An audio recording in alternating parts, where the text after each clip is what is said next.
welcome back to another video. My name is Aaron and I help you expand your awareness. Now, that's actually exactly what we're going to be talking about in today's video, is expanding our perceptual awareness. Now, recently I did a video, by recent I mean more like maybe a month or two ago, I did a video called How to Raise Your Vibration, and that video got a lot of good interaction from you guys, and I've heard that helped a lot of people. So what I want to do is take it to the next level. I want us to understand a little bit deeper into some of these ideas, and really I guess you could call this like part 2 to it, but I believe that this video has the potential to really expand how you think about yourself and giving you some practical tools that you can use to evolve through different plateaus of emotion.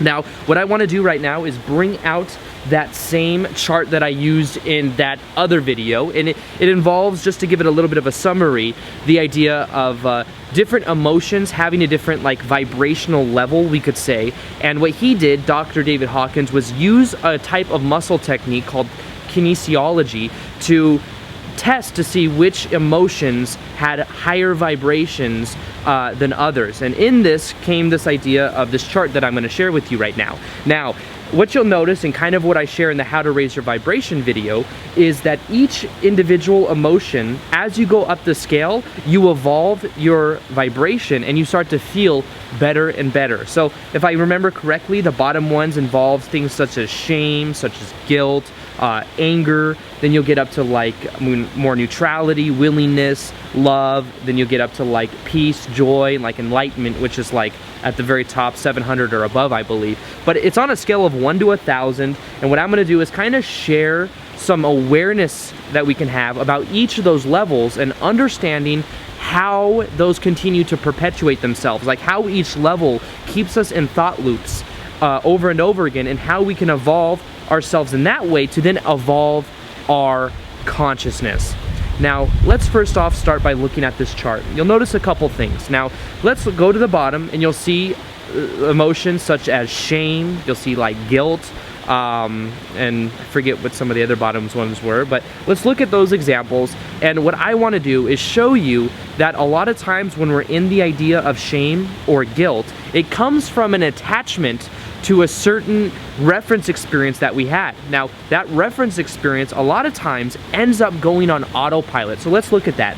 Somebody feels guilt for doing something. Maybe they did something they shouldn't have done to somebody else, and they regret it at some level, and because of that they feel guilt. Well, under that guilt emotion, what they'll find is that it's self-perpetual, because as they identify with whatever experience that they had, and that experience, that reference experience, is a lot of times tagged to our identity if it's powerful enough, we then continue to perpetuate thoughts that are incongruent with that one little reference experience. Then what happens is it kind of goes on autopilot, so it continues to perpetuate itself over and over again, and we get caught up in the same thought loops over and over again.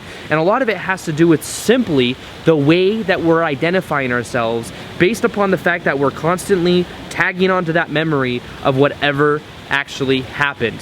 Now, I want to point out something else. Now, if you go from shame to maybe anger, why would that be moving up the scale? Like, is anger really a better emotion than the idea of shame? Well, understand that each emotion has its own self-perpetual way of thinking. So shame, for example, doesn't really have the, I guess you could say, understanding of self-worthiness, because if you don't believe that you're worthy, you might feel shame or you might feel guilt. And because of that, once you get to the idea of anger, that's when you start to take your power back and say, maybe something shouldn't have been a certain way, but you're claiming your worthiness back because you think something should have gone differently. You think someone should have treated you differently, so maybe you feel anger. Now, guilt to anger, or whatever the lower emotions are, the reason that feels better and the reason that that is an elevated state of consciousness is because then you're coming at it from the point of view of you are at least worthy, even though maybe you don't like the situation that you're in. Having that level of awareness is a higher step because you're at least taking action to claim it back, or you're at least claiming it because you're saying something should be different than the way that it already is. So The reason I'm saying this is because I want you to understand that within each individual emotion, there's a certain level of consciousness. It's a certain self-perpetual loop of identity, of how we identify ourselves to be. Now understand that even among these, as you begin to move up, there's certain little realizations that we can have that can kind of power mode us to move up a little bit quicker. Now we'll notice that when you're in shame and you're not aware of why you feel the way you do, you'll stay in that self-perpetual, recycled way of thinking over and over again. But if you decide that you're going to at least claim some of your power back, you might then go to anger. And then you evolve yourself out of it because maybe something made you reflect back to you that you deserve more than you previously did, or whatever the reasoning could have been. Then you move to anger, and then maybe you play out in there for a while, and then eventually you go to the next step, which might be neutrality, which could be the idea of forgiveness. Being able to look at a situation, and instead of label it as a negative situation, we could look at it and realize that it's just a neutral situation, it's a neutral situation that we don't really have to identify with. Now, you'll notice that neutrality is one of the most powerful ways we can evolve ourselves out of the bottom layer of consciousness, the bottom layer of emotions. And the way that we do this is by having this realization that I'm going to share with you right now. It's the awareness that every situation that happens in our life is fundamentally neutral. We give the meanings as to what things mean. And the way that we can look at this is that when certain things happen, rather than going onto the autopilot mind and thinking that that happens and then that means this, we can then begin to bring awareness into the situation. And as we begin to bring in this awareness, we begin to see that there's much more flexibility with how we identify ourselves to be, with how we identify the situation.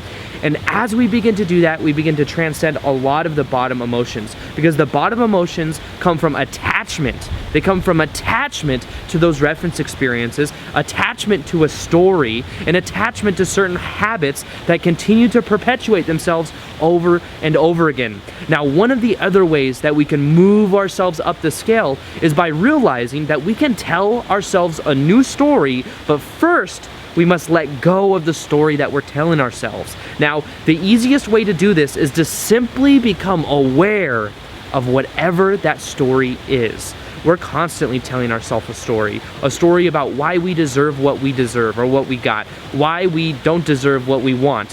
Whatever it might be, there's a whole bunch of stories that exist in ourselves that we can learn to become more aware of, because the moment we become aware of it is the moment we take our power back, because then we realize if we continue to perpetuate it, it's because we are choosing to, not because we are a victim of the auto mind and the auto suggestion that comes from those thought loops. So with that being said, the realization we can have is really understanding that every situation that happens in our life is neutral. If it is a rainy day, for example, that has no meaning other than the meaning that I give it.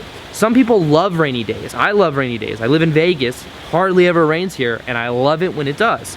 Now, some people hate the rain and they think it's a bad day and they associate that label to it, and because of that, they don't enjoy the experience of it.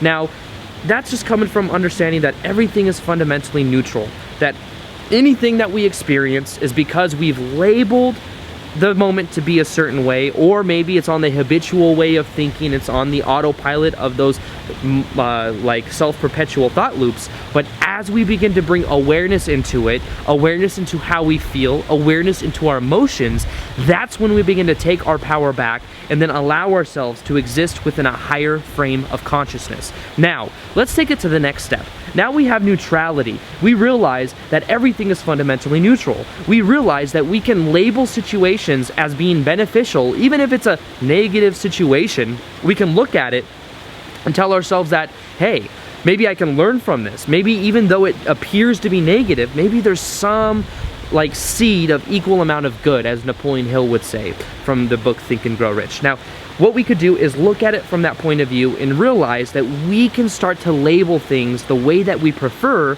and that comes from having awareness. The bottom level, transcending it, comes from having awareness. This means that we could do little things every day, such as observe our thoughts, observe what we're thinking, observe how we're feeling. As we observe, we move ourselves from the reactive mind to the observer mind, which is much more powerful because we can then choose who we prefer to be rather than be a victim of the self-perpetual thought loops. Now, let's take it to the next level. How do we evolve ourselves past neutrality into the consciousness of unconditional love? Well, let's look at the realizations that exist in there. The realization might be the fact that we are all connected, that whatever we put out is what we get back, because at a deeper level, there's a connection between all of us. And whatever we're putting out to somebody else, we're doing to another version of ourselves. Now, I know this is a very deep, metaphysical type idea, but there's a lot of power in it, because when you start to view other people as being in a collaboration with you, other people as being an extension to you, you then begin to understand that you're not that separate person that you thought that you were. Anytime we feel anxiety, a lot of times it comes from emphasizing certain labels, emphasize certain differentness, emphasizing those, and because of that, we create more distance to where we don't feel that natural connection.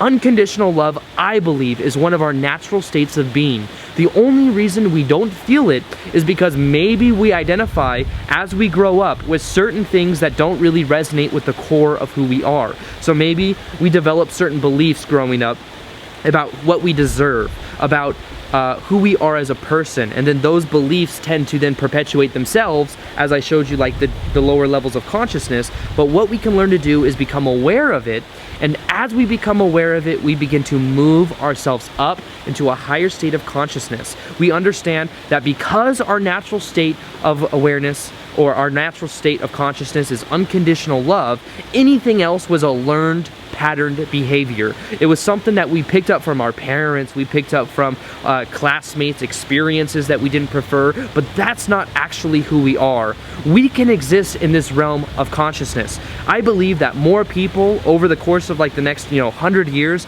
are going to come to understand this connection between us, our planet, the animals, the people that are around us, and as we become more aware of this connection, we then begin to exist in that realm of consciousness because of that level of awareness, that realization, you could say.